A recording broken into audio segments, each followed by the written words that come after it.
welcome to today. For today's inspirational shorts, we are looking at art materials supplies called NeoColor. Now, I came across NeoColor quite a few years ago, at least about 10 years ago, maybe more. No, more, actually, yeah. And they're a water-soluble wax pastel. So I got, this is a 30 pack, and I keep them in this jar, and I've got a system where it hangs from my shelf. So this is a 30 pack and it's got a range of colours. They also come in smaller packs, and I'll leave a link on my Amazon page so you can see. I'm a bit sniffly today because the temperature is quite breezy, and I underestimated how chilled I would feel in this weather, whereas some people think it's a cool day. So it's still about 25 in Barbados is quite chilled, so it's about 28. Anyway, it's not a weather report. So I've got a handmade journal that I've made, and it's a selection of papers, watercolor papers and cards that I have put together. Some of the cards have been old paintings that I was gonna do but didn't bother on card, and some of the pages I've already prepped with either gesso and paint. So I'm gonna find a blank surface that I want to work out. There's a few blank surfaces, but let me use this. Actually, no, that might be a distraction. Will that be a distraction to you? Yeah, let me use this.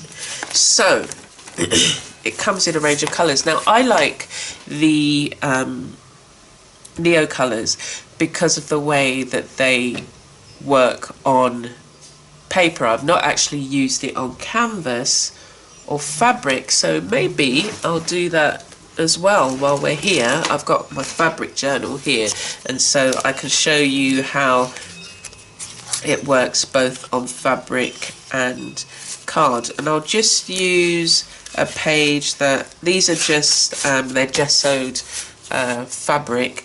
This particular fabric was my, I don't know whether it'd be, it's not vintage now, it's not over 100 years, or is it 30 years? Anyway, no, actually over 20 years, either over 20 or 30 years it becomes vintage. Anyway, so this is just my son's old school uniform when he was in primary school, and he's 24 now. And what I found was that these the fabric, when you cover it in gesso, it actually holds really well, and it holds it's a really nice solid surface. It would be thinner than if you were using a real canvas basically. So you can imagine it's quite thick material, and when you cover that with gesso, you're away. So I really like it, it's really good. Okay, so I'm gonna show you on both. This is just I guess it would be about 220 GSM. So not quite the thick watercolor paper that you would have, but it's still quite a nice surface to work on. Now, I would normally gesso my pages, regardless of whether it's, you know, straight on watercolor paper. I mean, if it's like this kind of paper, I would normally gesso it, so that's what I'm going to do. But it comes, as you can see, it comes in a range of colors, and I think that, you know, this is one of my favorite supplies, and I have had it for a while, and I haven't used it like every day, but I think there's a testimony there in how economical, because it's, you know, highly pigmented. It's amazing. Everything's amazing. All my supplies. I just love creating, and I love some of the supplies I brought, I have invested in buying, and I think it's important that you do. When you find a supply that you like, it is worth investing. Now for the NeoColors, I'd actually just brought them on Amazon. I hadn't used them at all, and I was really glad with the purchase that I've made. So as I say, it comes in this array of colours, and I had taken it out of the tin just for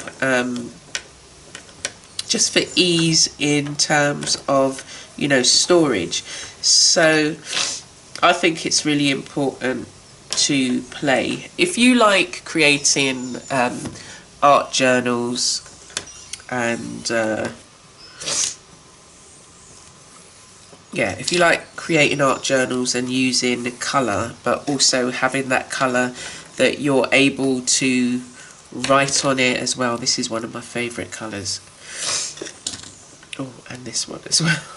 I've got so many favourite colours. Then NeoColors are really great. I've always found it really good. And, you know, I'm not going to necessarily do an image. I have got a video coming out that I did do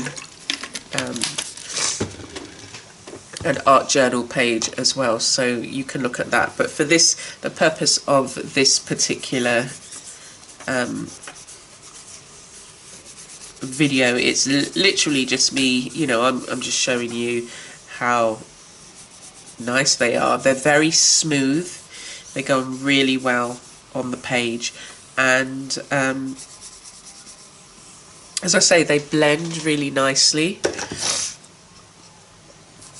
And I found that these, I mean, there may be others, I haven't used every single product there is out there, but I found that when and if you want to write on them, there's more of a variety of pens that you can use on this particular paint or medium. Water-soluble wax. Water-soluble wax pastel. I'm sure there's a difference between the wax pastels and the wax crayons. And these are, as you can see, they're quite vibrant in terms of colour. And again, you can use them, you know, as it says, it's water-soluble, but if you wanted to have a more, you know, thicker type effect, you could. So you can experiment if you wanted to go lighter. So we'll just activate that. You could go lighter, so like more like a kind of watercolor. The other thing I like with these is that if you have a, you know, just I mean, this is a palette, so you can apply the colour to the palette and then add the water on here, and as I say, you know, you can use it very similar like a watercolour, yeah? So that's a nice effect as well. So I would, where I had my, actually, still got my tin. Actually, I still might have my tin here.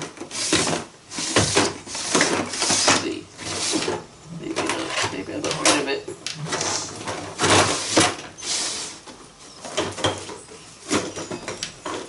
Yeah, for the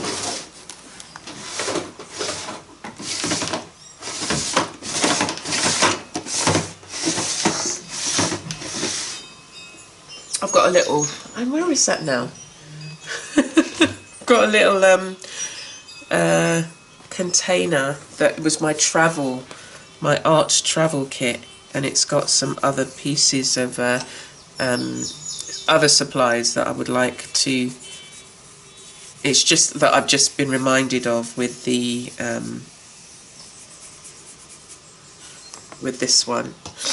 So this is the thicker one that I did, and it's almost like a paint. Yeah, so you can do it, you know, like thicker or thinner. You've got a watercolor effect. I can put that on my plastic or whatever your your palette, and then it can also go on in a kind of watercolor effect. But I like being able to add it to, say, a palette and then use it from there, because there's a lot less wastage and there's a lot of coverage. Yeah. Yeah, I really love them. What else can I tell you about them? As I say, they come in various sizes, and I will leave links on my Amazon page. You can buy single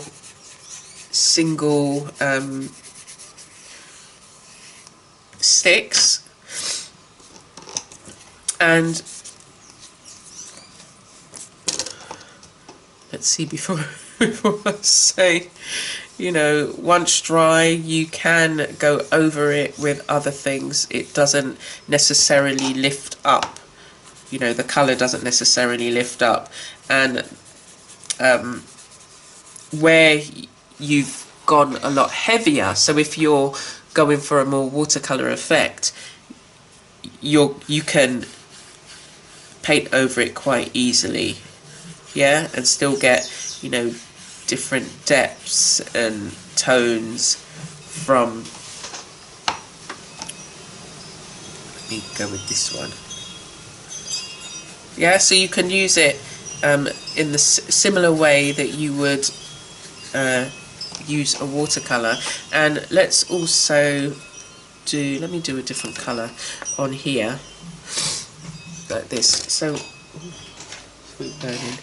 I'm still gonna do the like wet on wet, so I'm gonna try the wet on wet on this particular page and put some water here. So I think I need a bit more colour there. I feel like a bit more colour. So let's see. So you can still do the wet on wet, and you get a lot of coverage with that as well. And think about some of the watercolor techniques that you might use. But again, the main aim for the inspirational shorts is to look at your supply and look at ways in which you can you need to just get out there and experiment. So I always encourage you to play with your supplies. So I'm going to put a couple of colours on this fabric. I've not used the these particular ones on fabric before, and I'll also put it on here and see how,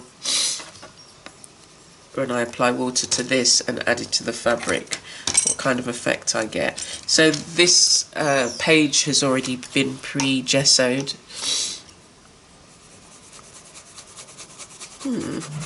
Okay, so it's not too bad.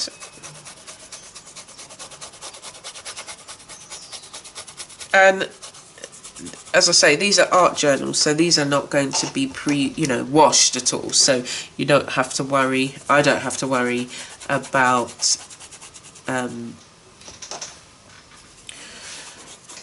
like, if you washed it, is it going to come out?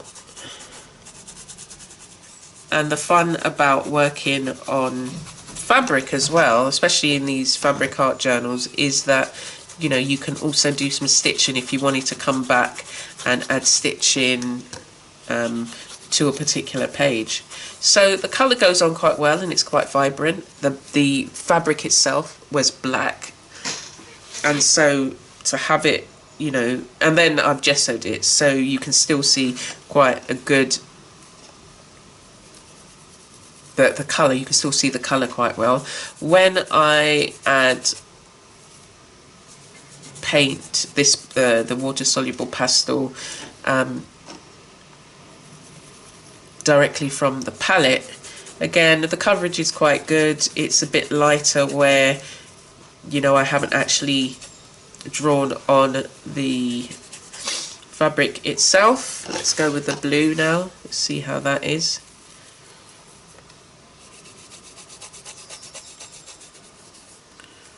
Yeah, you see? So this reminds me of the Inktense pencils. I have done a review of the Inktense pencils, but that again can be worked on with fabric. You know what, I'm gonna put this colour and just go on top of. Again, you can blend, you can add additional colours if you want. I can go back over and let me try the yellow.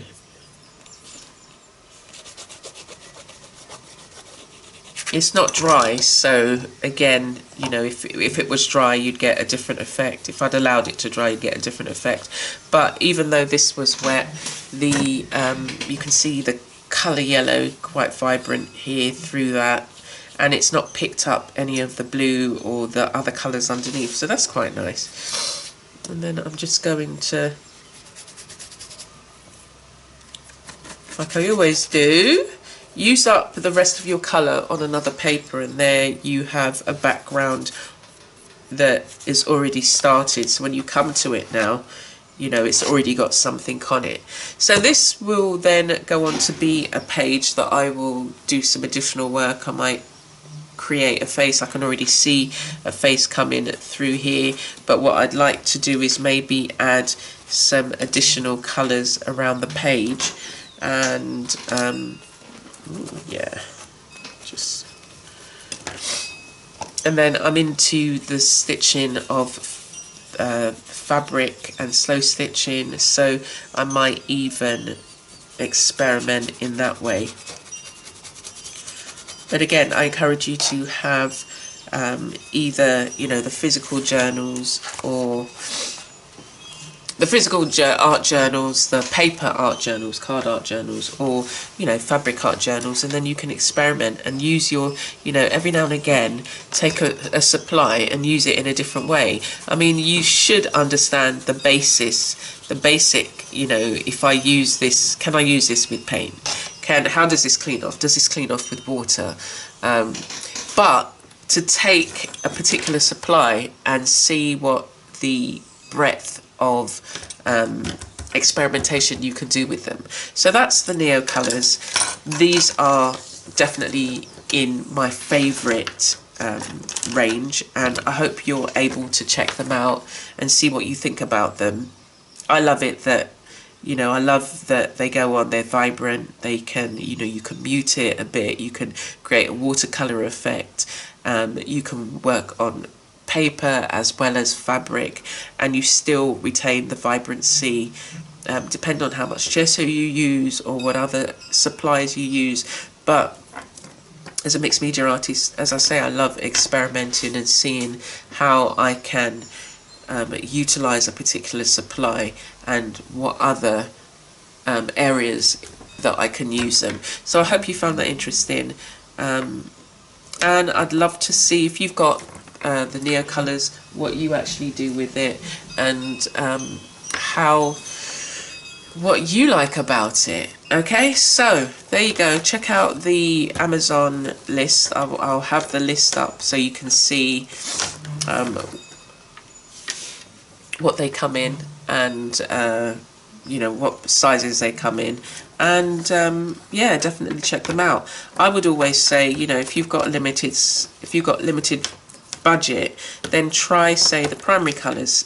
Buy 3 colours and work with that, you know, and see how you get on. There's so much you can do with, you know, just the basic, yeah, and then as you go on, save up, build up, and that's what I've done, you know, and then when I've had an opportunity to buy a larger selection, then I've gone and done that. Okay, so take care for now, and I look forward to seeing you for Inspirational Shorts next week.